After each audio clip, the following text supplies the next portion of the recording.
primeiro eu quero agradecer, Milena, pelo convite, de estar aqui falando sobre um autor que eu tenho dedicado boa parte da minha vida estudando, né? Eu comecei a estudar Kant no quinto semestre da graduação. Eu fiz só bacharelado na época.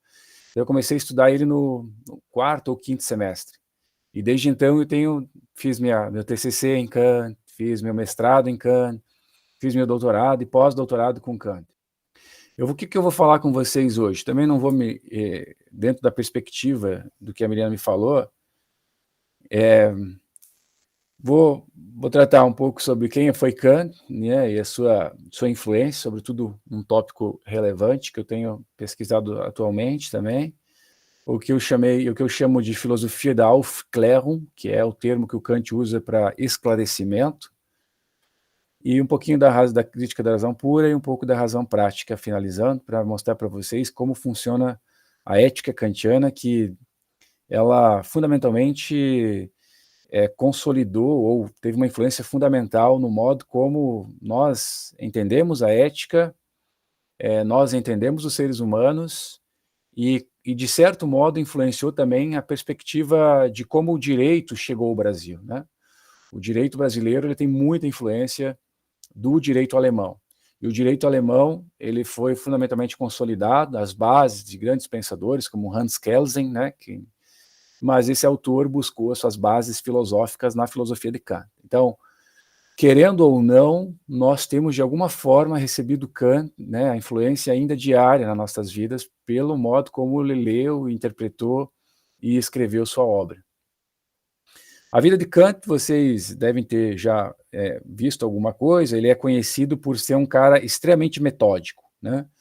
Ele morreu com 80 anos, viveu de 1724 a 1804, teve uma vida extremamente dedicada aos estudos, né? Existem as anedotas que o Kant tentou casar 2 vezes.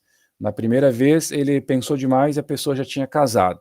E na outra, a pessoa já tinha deixado a cidade. Então, o Kant nunca casou-se, ele tinha uma vida regrada, acordava bem cedo, às 5 horas da manhã, se não me engano, e dormia bem cedo também, com o lado certo de dobrar os lençóis, né? A hora certa para caminhar na rua. Dizem que era possível acertar o relógio do seu braço, se você não ou se você não soubesse a hora, você podia saber que era 13h15 da tarde, 13h30 da tarde, porque era a hora que o Kant saía para caminhar. Ele teria se atrasado só 2 vezes. Uma das vezes ele teria se perdido lendo a obra do Emílio de Rousseau, que é uma obra famosa, né, por tratar já da educação também, que influenciou Kant, e uma obra bem interessante, e outra foi por uma questão, se eu não me engano, da questão da Revolução Francesa. Então esse é o Kant, né? Eu tenho lido, sabe, vou compartilhar aqui com vocês, não tenho nada publicado ainda, mas eu estava trabalhando nisso hoje ainda. A biografia de Kant, né? Agora vem uma coisa bem que estou bem mergulhado nessa discussão. O Kant teve, logo que ele teve algumas biografias dele, porque ele era extremamente conhecido em Königsberg, né? Königsberg hoje é Leningrado, né? Que fica não lembro agora, dá uma Google aí para ver qual que é o país, que agora não lembro. Mas hoje nem se fala mais alemão nessa cidade, se fala russo. Mas na época se falava alemão porque era a capital do Império Prussiano. Então, o Kant era extremamente conhecido na sua época e ele era chamado para as cortes, né, onde ele então era conhecido como uma pessoa extremamente cordial, né? E Kant também foi, segundo alguns autores, foi responsável por um esvaziamento das igrejas em Königsberg, né, na cidade, por causa da sua doutrina da religião. A religião do Kant, ele vai dizer que se Deus é racional, aí depois podem discutir sobre isso, se Deus é racional, nós não precisamos obedecer os mandamentos de Deus, nós precisamos simplesmente consultar a nossa razão para descobrir quais são e o que é certo para fazer. Veja, agora já que eu vou falando, né? Isso quer dizer o quê? O Kant está dizendo que Deus não é voluntarista como um Deus voluntarista do cristianismo, né? No sentido de que ele, a partir de sua vontade, constrói leis para que nós obedeçamos. O Deus kantiano é um Deus racional. no sentido que a lei que determina Deus e que determina nós é a mesma, mas ela não advém da vontade de Deus. É uma lei já dada. De alguma forma, ela é dada pela razão, né? A forte racionalidade kantiana. E por isso que ele vai dizer que nós não precisamos sair de nossa mente para descobrir qual é o que nós devemos fazer como certo. Essa questão da religião, né? O Kant foi mandado ficar quieto, né? Justamente por falar esse tipo de coisa, já que a religião que vivia na época era uma religião ainda fortemente determinada pelo Estado. Mas ele foi acusado de esvaziar as igrejas por causa justamente dessas suas teorias. Vocês estão ouvindo direitinho, gente? Só confirmem aí com a cabeça, que só vendo algumas pessoas. Sim, tá, beleza. Então, a vida dele foi uma vida... Nunca saiu da cidade dele, um cara extremamente disciplinado. Ele tinha uma influência, e essa é uma verificação que eu estou fazendo agora, ele teve uma influência de uma filosofia estoica. Não sei se vocês chegaram a tratar sobre o estoicismo, né? O estoicismo é uma filosofia, uma escola filosófica lá do século IV a.C. Ela teve três movimentos, né? Mas os mais conhecidos são a fase romana dela, que já adentra no Império Romano, com autores como Sêneca, Epiteto e Marco Aurélio, que inclusive foi um imperador. Marco Aurélio foi um imperador romano, e ele foi um estoico. E o estoico é baseado numa tese central, que diz que não são as coisas que perturbam a nossa mente, mas são as interpretações que nós fizemos das coisas que acontecem. Isso é uma frase de Epiteto, dizendo que, na verdade, nós não podemos dizer que nós não temos controle, porque a natureza nos deu a capacidade de controlar tudo. Ou seja, nós temos a capacidade racional, e nós temos controle unicamente sobre aquilo que nós agimos, ou aquilo que nós fazemos, reagimos, dizemos. Nós não temos nenhum outro controle. Nós vamos nos irritar por um comportamento do colega do teu lado? Ele vai dizer, não, a gente não tem que se irritar com isso, porque o que ele faz está fora do meu controle. É a teoria da dicotomia.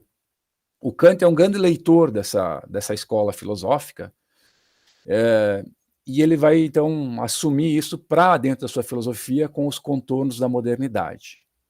A modernidade é marcada por essa crença absurda na razão como a grande libertação do que se chamou na época do obscurantismo que a Idade Média representou. E a gente sabe hoje que a Idade Média não foi só obscurantismo. Houve muitas pesquisas, inclusive muita troca de conhecimento, por exemplo, entre os cristãos e os árabes, né? Só para vocês saberem, por exemplo, Tomás de Aquino, ele não sabia ler em grego, então ele leu a tradução, ele leu Aristóteles via tradução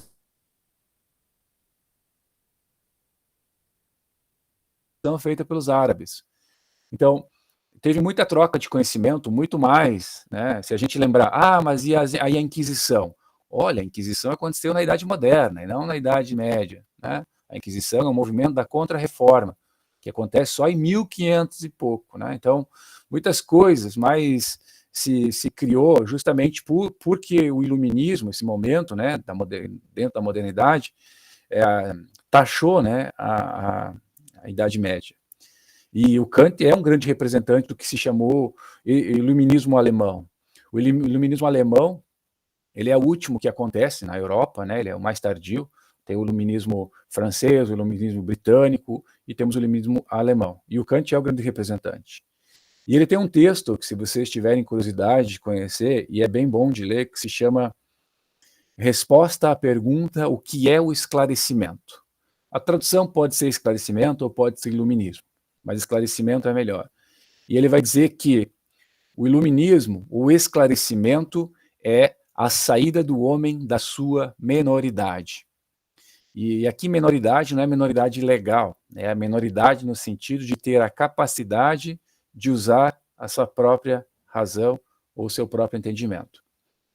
Então essa é a ideia que ele tem do que é se tornar uma pessoa esclarecida. Esclarecida significa que eu devo, então, agir e criar minha própria opinião. Tem uma frase clássica nesse texto que ele diz: é cômodo ser menor. Ou seja, é muito cômodo, ele vai dizendo, quando tem um religioso que diz o que eu devo crer, o que eu devo fazer, um médico que me diz o que eu devo comer, e ele vai fazendo essa relação. Ou seja, quando nós resolvemos entregar a nossa vida e a conduta de nossa vida para terceiros. Então ele diz que isso não é algo que valoriza aquilo que a natureza nos deu de melhor, que é a nossa capacidade de poder governar a nossa própria vida. Então, o esclarecimento é a saída do homem da sua menoridade. O engraçado é que, por mais que não tenha nenhuma conotação literal, aqui é uma brincadeira que eu faço com a palavra, o termo esclarecimento, a maioridade, em alemão, o Kant usa o termo Mündigkeit, que é maioridade. A tradução é maioridade, mas a palavra Mund é boca, né? Então eu traduzo não literalmente, como a capacidade da boqueidade, ou seja, de capacidade de usar a própria boca, no sentido de que você não está colocando nenhuma outra palavra na sua boca além daquela que você mesmo possa proferir. É essa a relação que o Kant chama, então, de ser capaz de usar seu próprio entendimento ou sua própria razão. Então, e na minha tese de doutorado, eu fazendo uma relação, o Kant tem um texto mais para o fim da vida dele, que na verdade foi um texto que os alunos deles compilaram, que se chama Sobre a Pedagogia. E é um texto bem interessante, eu fiz até um capítulo da minha tese sobre isso, sobre como a educação precisa ser focada no processo de tornar as pessoas capazes de usar o seu próprio entendimento ou ter capacidade de juízo para determinadas coisas. Você pode repetir qual a palavra que é controlar o computador? Eu não ouvi, desculpe. Aquela forma que você disse sobre controlar o computador, qual a palavra que você usou? Eu vou colocar aqui, posso digitar aqui do ladinho, que aí fica mais fácil. Tá?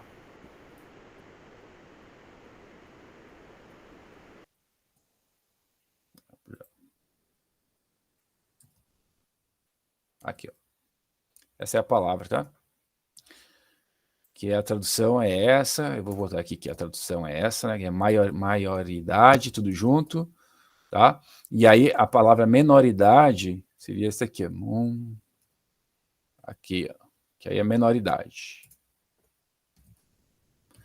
É como a gente traduz, né, essas coisas, mas é a tradução, mas como a palavra Mund em alemão é boca, aí eu traduzi como boqueidade, só para fazer essa relação, porque quando a gente faz um discurso, teoricamente o discurso que sai da nossa boca é aquilo que identifica, que nos diz, cara, essa pessoa, ela possui esses valores e eu consigo traçar razoavelmente um perfil dela. Não é assim que vocês fazem com os seus colegas?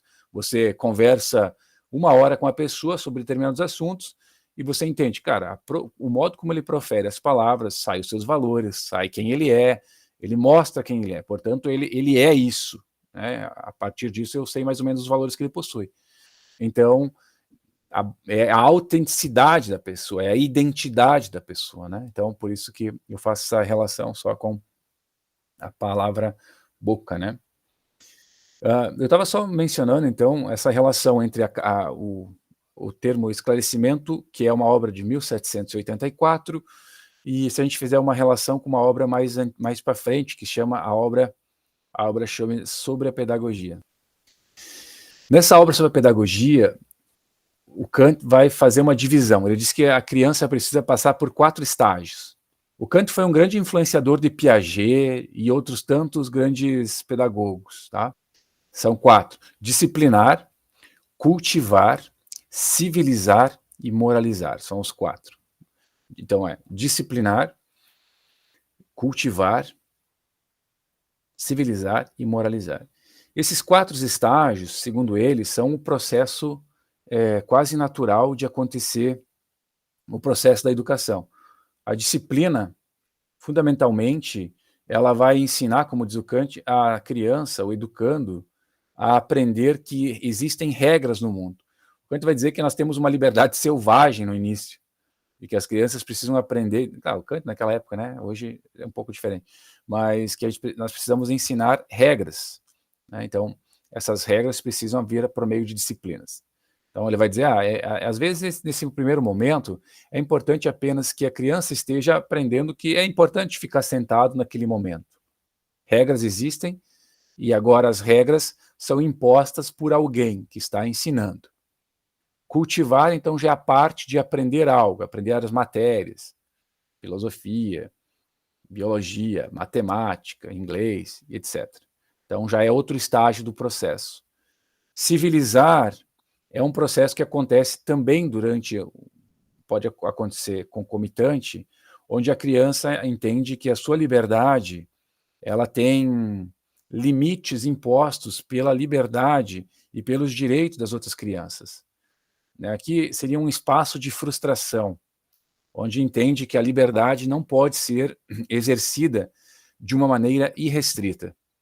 Então esse seria o espaço do civilizar.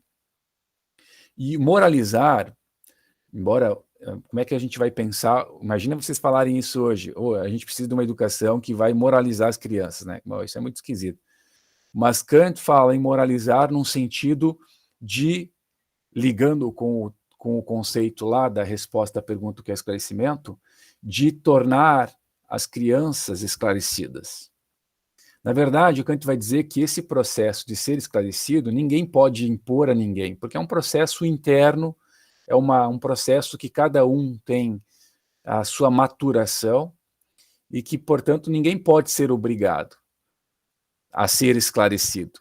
A educação deve fornecer os instrumentos, né, e as competências necessárias para que cada um de nós possa realizar esse processo de ser capaz de pensar por si mesmo e ter uma capacidade de julgar que saiba perfeitamente deliberar quando está em situações tais e que considera nessas situações tais as características relevantes para aplicar as normas que são fundamentais neste caso, né? Então essa é a proposta, é a tese que eu defendi, na verdade, né, é que o texto de 84 ele se complementa com o texto de 1804 e se complementa com o texto de 1784, justamente pensando que o grande projeto de Kant foi, na verdade, emancipar a humanidade. Essa é a minha defesa. O Kant foi um grande pedagogo, além de tudo, né? Ele queria pensar uma humanidade, claro, na sua época ele queria pensar uma humanidade livre em relação ao que ele vivenciou. Ele foi educado numa corrente do que se chamava pietismo, né? A mãe dele era praticante dessa corrente dentro do luteranismo, e era um pietismo valorizava muito o sentimentalismo. E por isso que quando a gente chegar na filosofia de Kant, na filosofia prática, que é a filosofia da ação, o Kant vai negar que os sentimentos possam oferecer fundamento para um agir que é correto, né? Então, paixões, sentimentos, não podem e não devem, não têm fundamento para gerar algum tipo de valor moral em um agir, tá? Isso é bem forte, né? Porque você imagina, a gente praticamente, quando hoje nós pensamos o ser humano, nós pensamos um ser humano integral, né? Pensando como mente, corpo, psique, emoções, mas o Kant acha e pensou que a única fundamento de moral possível para pensar uma moral universal é a razão. E essa razão, então, que ele chamou de razão pura, né? Então esse é o ponto que a gente vai chegar. Mas só para finalizar essa parte dar um contorno final, o Kant, então, acredita que a pedagogia, né, se você pensar dentro da sociedade, a pedagogia, ela tem que ser pensada nesses 4 estágios para construir pessoas que sejam capazes de pensar por si mesmas, né? O Kant viveu também num momento histórico bastante conturbado, onde às vezes as pessoas ele foi mesmo calado sobre falar da religião, então ele acreditava que o processo o Kant não era um revolucionário, nunca foi, né? Isso é uma coisa dele. Ele dizia, por pior que seja o Estado, é melhor ao Estado do que nenhum Estado. Então, isso é uma coisa dele. Ele era um reformista, né? Um conservador no sentido da palavra mais clássica possível, no sentido político. Um conservador no sentido, você vai fazendo reformas graduais, e essas reformas ele pensa que seria possível mediante a implementação de pessoas que seriam capazes de fazer críticas e tivessem a liberdade de expressão de usar a sua própria razão. Então você teria um processo quase natural de troca entre o Estado e os cidadãos, né? Obviamente que na época do Kant não havia instituições como tem hoje nas nossas sociedades altamente complexas, né? Hoje nós não basta apenas nós termos cidadãos esclarecidos, mas também nós temos que ter instituições fortes, instituições esclarecidas, né? Então, claro, é um conjunto de coisas que formam o que nós podemos chamar hoje de sociedade democrática, né? Mas não é só por meio do cidadão. O cidadão tem um papel fundamental, mas as instituições, a sociedade civil, as corporações, tudo desempenha um papel, né, que é muito mais complexo do que na época do Kant. Bom, vou falar um pouco sobre a crítica da razão pura, né? Na crítica da razão pura, o Kant escreveu essa obra em 1781, vou colocar aqui, Crítica da Razão Pura, 1781, a primeira versão, depois tem uma versão em 1787. Tá? Então, o Kant era um entusiasta da física. Ele era, antes de escrever a Crítica da Razão Pura, ele era muito fascinado pela física. O Kant, vocês acreditam que ele defendeu até em algum momento que existia vida fora da Terra, né? Ele pensava que isso era embora sem muitas provas, ele acreditava que os alienígenas de fato estavam por aí, né? E nisso eu concordo com ele, né? Só não sei se vamos ver acontecer. Mas acreditava que a física era a grande ciência da época, e a física de Newton, para ele, as 3 leis de Newton eram o grande modelo de ciência universal, porque elas se aplicavam em qualquer situação, né? Só Einstein depois veio dizer que não se aplicava em determinadas situações. Mas o Kant acreditava nisso e ele disse, caramba, eu vou ter que entender por que a física, a matemática, elas são ciências universais. Então, a crítica da razão pura tem uma parte dela, né, uma grande parte dela, até a dialética transcendental, se um dia vocês quiserem lá e olhar, o Kant, vocês vão lá e dizer, poxa, o que ele está falando aqui? Na verdade, o Kant está falando da ciência, ele não está falando de filosofia. Ele está falando de como é possível a física e a matemática ser uma ciência universal, o que ele chamou de elas possuírem um juízo sintético a priori, né? Ou seja, o que é um juízo sintético a priori? Ele vai dizer, por exemplo, que 5 mais 7, que é igual a 12, é um juízo sintético a priori. Vou botar aqui, ó, 5 mais 7. Vou dizer por que ele fala isso. O que significa um juízo sintético? Um juízo sintético é quando você acrescenta uma informação, tá bem? Quando você diz, o teu casaco é preto. Tá, eu olhei o casaco, vi o casaco, tive a informação do que o casaco é preto, então, mas eu precisei da empiria, eu precisei olhar, né? A tua blusa é vermelha. Bom, eu tive que olhar a tua blusa, então eu tive a experiência. Então não é um juízo a priori, eu tive experiência, ele é a posteriori, ou seja, tive uma relação com o mundo empírico. O Kant está dizendo que nessa relação aqui, ó, 5 mais 7 é um juízo sintético e a priori. Significa que você tem um conhecimento novo no resultado 12 que ele não é dado de forma a posteriori. Ou seja, quando eu penso 5 mais 7, como é matemática aqui, ele vai dizer, nós não precisamos da empiria para verificar 5 e 7, nós sabemos o que é 5 e 7. Mas quando eu penso 5 e 7, eu não encontro 5 e 7 nesses dois conceitos, o conceito de 12. Portanto, Esse é um juízo sintético a priori, ou seja, é um juízo que acrescenta um conhecimento novo sem necessariamente você ir na experiência do mundo. Então essa é a grande novidade que o Kant chamou, juízo, vou voltar aqui, juízo sintético a priori. Peraí, a priori. Essa é a grande novidade que ele apresentou nessa obra, que a gente lê alguns pessoal na época que não entenderam a obra do Kant, de tão complexa que foi, né? Na época dele mesmo foi muito difícil. Então, hoje, quando a gente vai ler e não entende nada, a gente tem o direito também de dizer, caramba, o que ele está escrevendo isso aí? Porque é uma obra bem complexa. Mas o que o Kant está dizendo é que, quando nós estamos tratando de ciência, nós estamos tratando com empiria, né? Exceto esse juízo sintético a priori. E quando ele vai falar, pô, mas que espaço sobra então para a filosofia, para a metafísica, né, que na época era o tópico. Ele vai dizer que os tópicos da filosofia, que fundamentalmente são, segundo ele, a liberdade, a imortalidade da alma e Deus, que são os tópicos da metafísica, elas não são passíveis de serem experimentadas. Deus, a imortalidade da alma e a liberdade, elas não são passíveis de você provar a existência como se prova a existência do lápis ou da caneta que você tem na tua mão.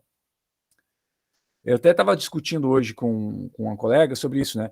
Hoje, a neurociência, que é a grande ciência da modernidade, da atualidade, ela invadiu também a filosofia. E ela vem assim, tipo, colonizando. E ela chega e diz assim, olha, liberdade é uma ilusão, não existe liberdade nenhuma. Você abre o cérebro humano, você não encontra liberdade em nenhum lugar, nós somos determinados pelo monte de situações que estão já no nosso subconsciente, os nossos desejos, as nossas inclinações, tudo já foi pré-determinado. Até o parceiro que a gente escolhe, ele tem a ver com o modo como nós somos criados e já está há muito tempo determinado em nossa mente.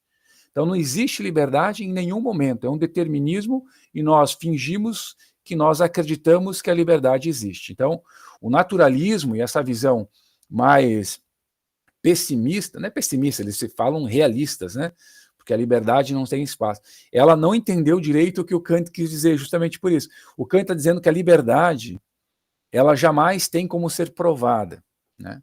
Você não pode provar nunca a liberdade, porque para provar você precisaria ter a experiência física, e você jamais vai ter experiência da liberdade. Então, esse é um tópico importante. Assim como Deus, você pode fazer...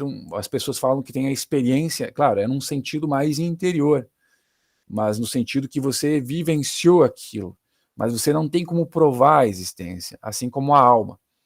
Então, o que o Kant está dizendo é justamente isso. A liberdade, ela é um postulado. Você não tem como dizer que ela existe, mas do mesmo modo você não tem como provar que ela não existe. É o ponto que o Kant traz. Então o Kant vai dizendo, bom, se nós temos liberdade, é porque nós temos uma parte de nossa racionalidade que ela é direcionada para decidir o que nós fizemos no mundo, o modo como nós agimos no mundo, o que ele chamou de razão prática. Então ele vai dizendo o seguinte, se nós temos uma parte que trabalha de um modo bem científico da razão, que ele chamou de razão teórica, ou, né, que é a parte de uma razão mais científica, nós temos uma parte da nossa razão que é dedicada à nossa ação no mundo. E se nós temos uma parte da razão que é dedicada para o agir, nós temos que tentar encontrar um princípio universal, assim como Newton encontrou os princípios universais para a física, por meio de uma razão teórica, nós, agora, sabendo que nós temos uma razão prática, nós podemos, talvez, encontrar os princípios, um princípio universal para gerir e para nos guiar nessa nossa luta para sermos morais. Então, ele chamou isso de imperativo categórico, né? O imperativo categórico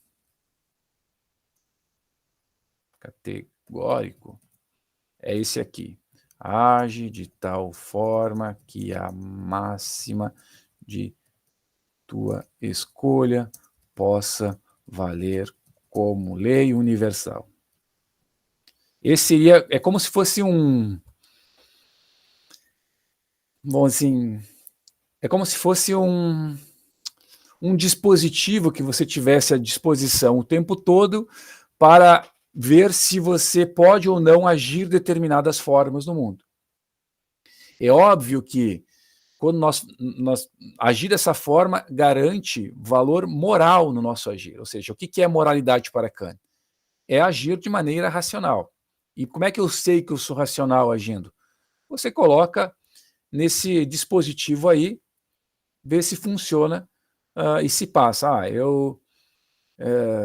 Como diz o McIntyre, ele fala, o Kant inventou o imperativo categórico, mas na verdade é a norma de ouro já bem antiga, que diz que você não deve fazer para os outros aquilo que você não quer que façam para você mesmo. Aí ele usa um exemplo bem do nosso cotidiano. Ele fala, olha, você beber um copo de cerveja do teu amigo que comprou a cerveja que está em cima da mesa, não te dá mais o direito de você negar que ele beba um copo da tua cerveja também. Tá? A base da reciprocidade. O Kant está dizendo isso. Né? A reciprocidade, a reciprocidade é algo que eu quero que valha como uma lei universal? É óbvio que sim. Né? E essa é a postura que o Kant tentou encontrar. O dever moral, que ele chama, que é muito forte, né? Ele vai dizer, ela é o dever nosso, é agir de acordo com esse imperativo que permita, então, chamar nossa ação de racional, e nós também, portanto, somos agentes morais. Então, claro, aqui falando para vocês bem como é essa possibilidade. E o que permite, né, o Kant tem várias formulações disso, né? A formulação mais importante, ele diz o seguinte: age de tal modo que você nunca uses o outro unicamente como um meio, mas sempre como um fim em si mesmo. Ou seja, uma ideia de não instrumentalizar, não objetificar as pessoas, porque a pessoa possui sempre um fim em si mesmo. Então você pode sim usar as pessoas como meio, né, mas sempre tratando e reconhecendo elas como um fim em si mesmo. Não tem como a gente não usar as outras pessoas como meio. Vocês daqui a pouco vão lá tomar o cafezinho de vocês vão no bar e vocês vão fazer uma transação comercial, um negócio, né? E vocês vão usar a pessoa para conseguir o café de vocês. Mas não quer dizer que vocês desconsideraram a dignidade daquela pessoa. Então, por isso que o Kant ficou famoso nos círculos jurídicos, até hoje ele é muito citado lá no STF, quando a discussão é sobre dignidade humana. É citado e às vezes nem bem contextualizado. Mas o Kant diz, por exemplo, que por nós termos a capacidade de ser autônomos, ou seja, auto significa a si mesmo, nomos, lei, capacidade, portanto, de autolegislar, criar uma lei para nós mesmos, porque nós somos racionais. Então, se nós somos veja só, essa é a relação. Se nós somos autônomos, significa que nós somos livres. E se nós somos livres, nós somos seres capazes de agir moralmente. E se nós somos capazes de agir moralmente, nós devemos ser tratados com dignidade. Então, claro que tem um problema seríssimo para a questão dos animais não racionais, né? Mas o Kant daria para fazer uma outra argumentação para contornar isso, por um argumento indireto. Mas o que o Kant está dizendo é que a nossa dignidade como pessoa, ela brota da nossa capacidade de criar lei para nós mesmos. E a lei, segundo Kant, que a razão manda mais fundamentalmente, é agir de tal forma que aquilo que eu escolha, qualquer pessoa que esteja na mesma situação vai também poder escolher.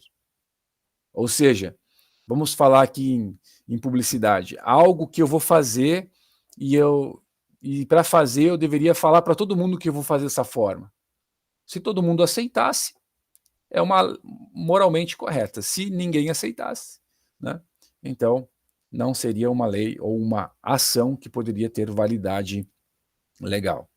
Então, por nós sermos, então, de novo, essa construção, né, a liberdade é a capacidade, a autonomia nos dá a capacidade da liberdade de poder agir moralmente e, portanto, de ser considerado como um fim em si mesmo. E fim em si mesmo, o Kant vai dizendo que tem duas coisas no mundo. As coisas possuem preço no mundo, por exemplo, um lápis, né, como esse, possui um preço. E tem outras, e as pessoas possuem dignidade. Então, em nenhum momento, uma pessoa pode ser tratada como um objeto, né? Eu não sei se vocês conhecem o livro, estava até aqui, esse livro aqui. Outro dia eu peguei para fazer uma citação. Para quem gosta, é da Hannah Arendt, que chama Eichmann em Jerusalém. Conta a história de Eichmann, que era o encarregado nazista dos trens da morte, pela logística dos trens da morte. E ele foi capturado aqui na Argentina, né, muitos nazistas fugiram aqui para a América do Sul, capturado pela Mossad, foi levado para Israel, onde ele então passou por um julgamento, e a Hannah Arendt foi como correspondente do New York Times para assistir e relatar o que ele falava. O argumento do Eichmann, lá no interrogatório, foi que ele não matou ninguém. Ele era uma peça da engrenagem do Reich, né, para que as coisas funcionassem. Ele tinha como emprego distribuir os trens para os campos de concentração. E, obviamente, que esse discurso não colou. Mas o ponto que a Hannah Arendt traz é que as pessoas não eram mais reconhecidas como pessoas. Elas eram objetos. E quando você descaracteriza pessoas por uma cosmovisão que foi criada naquele momento, né, você constrói todas as barbaridades possíveis que o mundo já viu. Você descaracteriza a dignidade que é a expressão mais básica de todo ser humano, indiferente de onde nasce e qual nacionalidade, gênero, né, credo, cor, qualquer coisa. A pessoa por si só tem isso, né?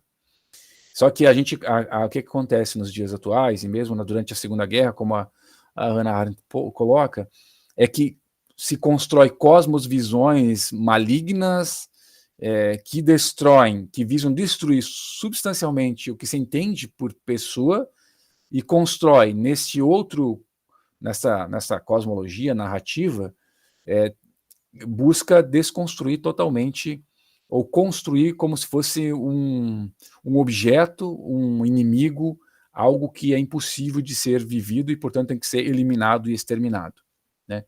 Então, ela mesma menciona o conceito de dignidade do Kant, porque ficou muito forte, né, marcado como um dos grandes. Claro, tem outros, né, tem o Piccola della Mirandola, que também traz essa discussão, mas é o Kant quem faz, de fato, aprofundamento sobre isso. E por último, o último tópico que eu quero falar só para vocês é que o Kant foi... Hoje nós vivemos em um mundo altamente, vamos dizer assim, fácil no sentido de locomoção. E nós vemos também a todo minuto na TV a questão dos refugiados, não é verdade? Nós temos os refugiados de inúmeras guerras, né? Só para reflexão, eu não estou nem fazendo um juízo, né? Para vocês pensarem um pouquinho sobre como foram tratados refugiados da Ucrânia e como são tratados refugiados da Síria. Só para vocês pensarem como foi tratado, né? Como que foram recebidos os refugiados da Ucrânia, né? Na Polônia e nos outros países ao redor, né? Se houve algum tipo de fechamento de fronteira, hostilidade, de mandar de volta, deixar morrer afogado, como foram, por exemplo, os refugiados que saíram da Síria para acessar, né, os outros locais. Mas essa é uma questão muito relevante, porque o Kant tem um escrito em 1795, que é a década política, que ele escreve mais sobre política, chamado A Paz Perpétua. Nesse escrito ele vai dizer que, na verdade, nós deveríamos... Ele é um escrito exortando para a paz. E ele acredita que a paz precisa de 3 itens fundamentais. O que ele chama de uma estrutura republicana. Hoje nós poderíamos dizer uma estrutura democrática, né? O Kant entendia democracia diferente do que nós entendemos. E fundamentalmente baseado na divisão de poderes, né, de pesos e contrapesos, algo que o Kant conhecia bem já da leitura do próprio Montesquieu, e alternância de poder. Então, internamente tinha que ser uma democracia. Os estados entre si deveriam se organizar em uma estrutura de federação de povos. E, por último, o que ele chamou de direito cosmopolita. Cosmo, né, isso ele traz lá dos estoicos também, né, de ser um cidadão do mundo. E é o direito de não ser tratado com hostilidade quando você chega em outro país. A menos, obviamente, que você seja hostil. Então, eu tenho até agora uma doutoranda trabalhando sobre esse tema, sobre o Estatuto dos Refugiados da ONU, né, que ela é do direito, mas pesquisa comigo já no mestrado também. Esse cotejo entre Kant e os tratados esses que a ONU tem, né, que são já da década de 60, mostrando como, na verdade, não teve grandes avanços, porque no fim fica muito a aleatoriedade da decisão do Estado de receber ou não receber pessoas que são refugiadas. E o cerne disso está em Kant. Não sei se você conhece já os 14 tópicos de Wilson, né, que precedem a Liga das Nações, né, antes da Primeira Guerra Mundial. E se vocês lerem os 14 tópicos de Wilson, que é o presidente americano, né, que defendia que a democracia deveria ser levada a todos os continentes, vocês vão ver que praticamente ele copiou os artigos preliminares da paz perpétua do Kant. Tá? Então, o Kant influenciou muito essa perspectiva de como deve ser visto esse direito internacional, da perspectiva de como deve ser tratado as pessoas. Porque quando você diz assim, cada Estado deve ser democrático e os Estados devem se relacionar entre si de uma forma pacífica. Tá tranquilo.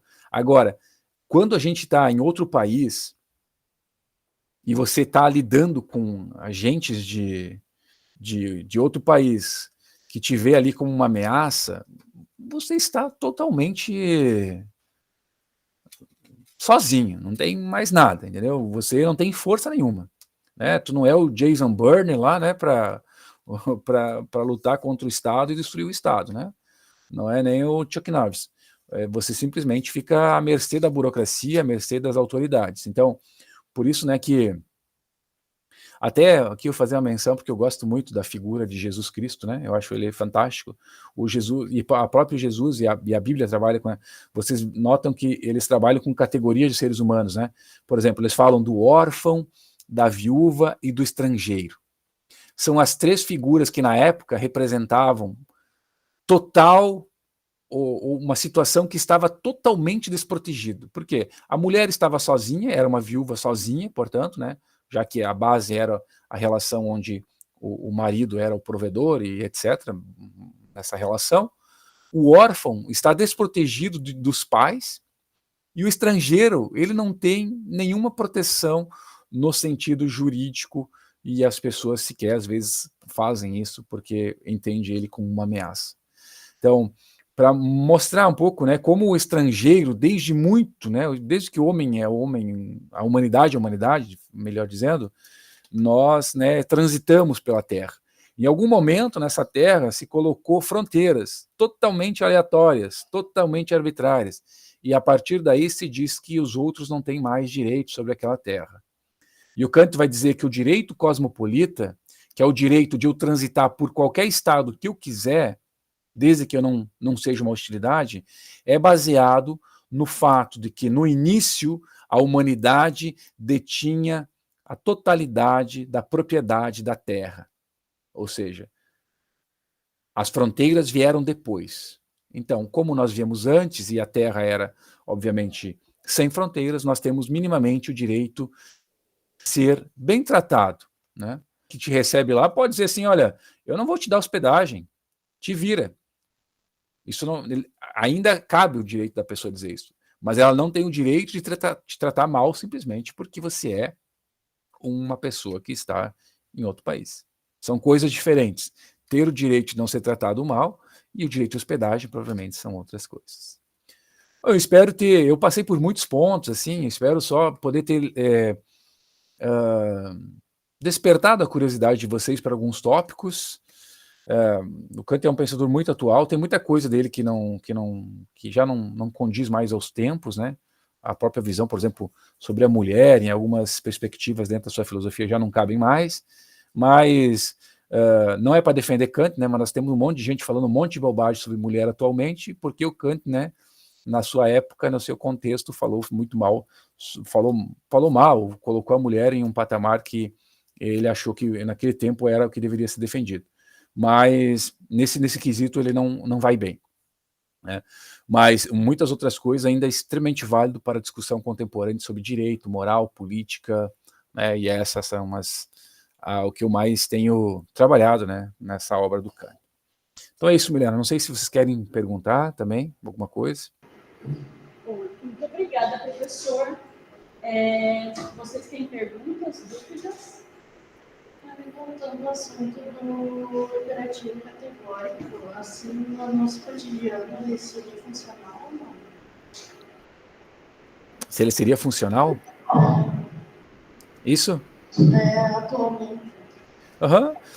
Você pode fazer por exemplo, toda escolha que você vai... Claro, quando a gente vai se relacionar com outras pessoas, ou quando a tua ação atinge outra pessoa.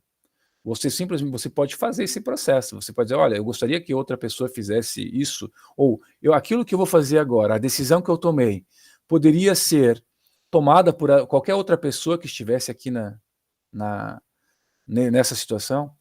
O Kant acredita que todos nós sabemos o que é certo fazer razoavelmente, tá? E se vocês se perguntarem, façam esse exercício assim, de moralidade. Mesmo quando nós escolhemos fazer uma coisa errada, né, eu sempre cito a traição, né, a traição. Por mais que você esconda a traição, você entende que você está traindo a outra pessoa. Porque você entende que aquilo é razoavelmente errado. Não é errado quando as duas partes concordam que podem sair com pessoas fora da relação, ou ter outra pessoa dentro da relação. Mas aqui a base do erro aqui é a reciprocidade. Você está dizendo que você está fazendo algo que você não está cumprindo justamente para que a outra pessoa não faça também. Porque, assim como mentir, o mentiroso, às vezes, ele não quer que todas as pessoas mintam. Porque se todos mentissem, o mentiroso não teria vantagem. O mentiroso, ele precisa porque nós todos pressupomos que a verdade é dita pelas pessoas. Ninguém pressupõe, a gente até pode desconfiar, mas nós não fizemos isso o tempo todo. Nós cremos que as pessoas falam a verdade. E o mentiroso, ele se vale dessa nossa boa-fé cotidiana para tirar proveito. Ele não quer que todos nós mentimos. Por isso que mentir poderia ser uma lei universal. Vai dizer, não pode, porque senão implodiria a própria sociedade. Imagina se todos nós mentíssemos. Eu vou perguntar, que horas são? Aí a pessoa está me mentindo, por que eu vou perguntar a hora? Né? Em todas as sociedades, existem duas, eu sempre digo, né? Tem duas coisas que toda sociedade possui para razoavelmente coexistir, que é não mentir e não matar. Depois as outras leis, elas acabam, né, sendo um pouco diferentes. Mas se você procurar, nenhuma sociedade, até as menos complexas, o direito ao homicídio ele é negado. Ele é permitido na questão do direito de necessidade, né, que é o direito de revidar, né, quando a tua vida está em ameaça. Mas sim, é possível você fazer. essa prática diária, né? Você pode fazer um treino, né? O Kant mesmo, eu estava lendo que ele vivia de acordo com o imperativo categórico, ele era estritamente, vamos dizer assim, controlado, né, as suas ações tinham esse caráter de passar por uma escolha racional, de passar pelo imperativo mesmo, no sentido de, se eu fiz isso, qualquer pessoa poderia fazer isso nessa situação também.